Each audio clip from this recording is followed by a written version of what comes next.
Good evening friends and students. ये एक और वीडियो कूलाम के नियम पर ही है। इसमें हमने डिस्कस किया है कि limitations of coulombs law, coulomb के नियम की क्या सीमाएं हैं, है ना। मीन्स हम कहाँ कहाँ कूलाम का नियम अप्लाई कर सकते हैं और कहाँ कहाँ कूलाम का नियम हम अप्लाई नहीं कर सकते। देखो, मैंने जब ये यूनिट स्टार्ट की थी तब आपको बताया था कि हम इलेक्ट्रोस्टैटिक पढ़ रहे हैं। इलेक्ट्रोस्टैटिक का मतलब है इसमें जो आवेश है वो गतिमान नहीं है। इलेक्ट्रोडायनेमिक्स हम अभी नहीं पढ़ रहे हैं, ठीक है। इलेक्ट्रोडायनेमिक्स में जो आवेश है वो गतिमान रहते हैं, लेकिन ये इलेक्ट्रोस्टैटिक है, इसमें जो आवेश है वो कैसे रहेंगे, वो स्थिर रहेंगे। तो इसी को लेके जो है, और ये हम जो कूलाम का नियम लगाते हैं ये इलेक्ट्रोस्टैटिक में ही लगाते हैं। तो हम देखते हैं कि कूलाम के नियम की क्या सीमाएं हैं, कहाँ कहाँ हम इसको अप्लाई कर सकते हैं और कहाँ कहाँ हम इसको अप्लाई नहीं कर सकते। एक बात मैं और इस वीडियो में आपको बता दूं, ऐसा नहीं है कि मुझे बहुत ज़्यादा फिजिक्स की नॉलेज है। मेरे से ज़्यादा नॉलेज वाले भी जो है यूट्यूब पर हैं और अच्छी फिजिक्स पढ़ा रहे हैं, बहुत ज़्यादा उनके फॉलोवर्स हैं। लेकिन एक छोटा सा मेरा प्रयास है, क्योंकि कुछ जो बच्चे होते हैं उन्हें किस टीचर के पढ़ाया हुआ समझ आता है। मतलब एक कंसेप्ट है, एक पर्टिकुलर क्वेश्चन है, वो अगर एक टीचर उसे समझाएगा तो एक बच्चा है, पर्टिकुलर बच्चा ले लिया, उसको वो समझ आ जाता है। और अगर दूसरा टीचर समझाए तो उसे नहीं समझ आता, ठीक है। ऐसा नहीं है कि एक टीचर गलत बता रहा है, गलत नहीं बता रहा, दोनों ही सही बता रहे हैं, लेकिन उनका जो वे ऑफ एक्सप्लेनेशन है वो किसी को समझ आता है और किसी को नहीं समझ आता है, ठीक है। तो ये डिपेंड करता है। अब हो सकता है कि मेरा समझाया हुआ भी कुछ बच्चों के समझ आ जाए और उनका कोई बेनिफिट हो जाए, तो यही मेरा तो धर्म ही पढ़ाना है। तो इसलिए जो है समझ आ जाए मेरा, किसी को हो सकता है ज़रूर समझ आ भी जाएगा, और जिसको दूसरे टीचर का नहीं समझ आया। और कुछ ऐसे भी बच्चे मिलेंगे जिनको मेरा बिल्कुल समझ नहीं आएगा। और ये जो मैं वीडियोस बना रहा हूँ ये बहुत सिंपल है। मेरे पास एक मोबाइल है और कॉपी और पेन है, कोई स्टैंड नहीं है, कोई माइक नहीं है, मैं एडिट भी नहीं करता हूँ, जैसी वीडियो बना रहा हूँ वैसे ही अपलोड कर रहा हूँ, ठीक है। बिल्कुल रियलिटी है इनमें, ठीक है। और बहुत धीरे धीरे, और ये समझ के कि जो बच्चे हैं वो कहाँ जो है क्या चीज़ें उन्हें नहीं समझ आती, मैं डीपली जो है इसे बता रहा हूँ। तो आप जो है ना नोट्स बनाते रहिए और धीरे धीरे पढ़ते रहिए। तो कूलाम के नियम की मैं सीमाएं भी आपको जो है बता देता हूँ, ठीक है।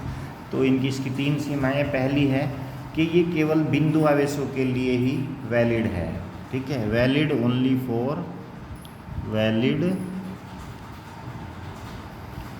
ओनली फॉर पॉइंट चार्जेज, ये बिंदु आवेशों के लिए ही वैलिड है। मतलब एक जगह दोनों जो जिनके बीच में आप विद्युत बल निकालना चाह रहे हैं कूलाम का नियम यूज़ करके, वो बिंदु आवेश होने चाहिए, पॉइंट चार्जेज होने चाहिए। कोई बहुत बड़ा आवेश ना हो, बहुत बड़ा आवेश होगा तो आप ये वैलिड नहीं होगा, समझे कि नहीं। आप कहोगे सर ये समझ नहीं आया, कैसे नहीं होगा वैलिड, ज़रा समझाओ। तो ठीक है, समझाते हैं। भाई आपने इतना बड़ा आवेश ले लिया और एक इतना बड़ा आवेश आपने यहाँ ले लिया, ठीक है। तो इसमें भी आपने plus plus plus plus plus ये सब भरे हुए हैं, और यहाँ भी आपने plus plus plus plus plus plus plus सब भरे हुए हैं, ठीक है। और कूलाम का नियम क्या कहता है कि इनके बीच में लगने वाला विद्युत बल वो हो जाएगा K, और पहला आवेश मान लो ये टोटल आवेश Q है, Q1 है और ये Q2 है। पहला आवेश Q1, दूसरा आवेश Q2 और उनके बीच की दूरी। लेकिन अब बीच की दूरी कहाँ लेंगे आप, यहाँ से यहाँ की लेंगे R1, या यहाँ से यहाँ की लेंगे R2, या यहाँ से यहाँ की लेंगे R3। वो बीच की दूरी कौन सी लेने वाले हैं आप, वो ही डिसाइड नहीं कर पाएंगे हम कि बीच की दूरी कौन सी लें।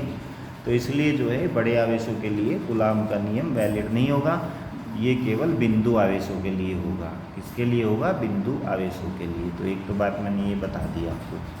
दूसरी जो है इसकी लिमिट है, if both charges are in motion it will not be valid, it will not be valid if both point charges are in motion। पहली बात तो ये है कि पॉइंट चार्जेज ही लेने चाहिए, चलो हमने पॉइंट चार्ज भी जो ले लिए, लेकिन दोनों के दोनों पॉइंट चार्जेज वो मोशन में हैं। मतलब अगर दोनों के दोनों आवेश गतिमान हैं, दोनों के दोनों आवेश कैसे हैं, गतिमान, तब भी कूलाम का नियम वैलिड नहीं होगा। ठीक है। तीसरा बिंदु में अब आप कहोगे कि सर ये कैसे, अरे फिर से वही समस्या, एक आवेश ये है, बिंदु आवेश ही ले लिया, मान लिया हमने फिक्स होगी ये यहाँ पॉइंट और यहाँ पॉइंट और दोनों के बीच की दूरी, लेकिन अगर वे मोशन में है तो आप कौन सी दूरी रखेंगे, हर पॉइंट पे तो उनके बीच की डिस्टेंस चेंज होती जा रही है। तो कूलाम के नियम में जो नीचे ये आर स्क्वायर आता है, ये दूरी फिक्स नहीं है, ये हर मोमेंट पे चेंज हो रही है। आप कौन सी दूरी से कहेंगे, आप निकाल के देंगे कोई पर्टिकुलर दूरी, दूसरा बच्चा कहेगा नहीं ये तो गलत है, क्योंकि उस टाइम वो दोनों आवेश कुछ और दूरी पे जा चुके होंगे, कौन मानेगा आपकी बात। इसलिए ये गतिमान है तो भी ये वैलिड नहीं होगा। तीसरा जो पॉइंट है,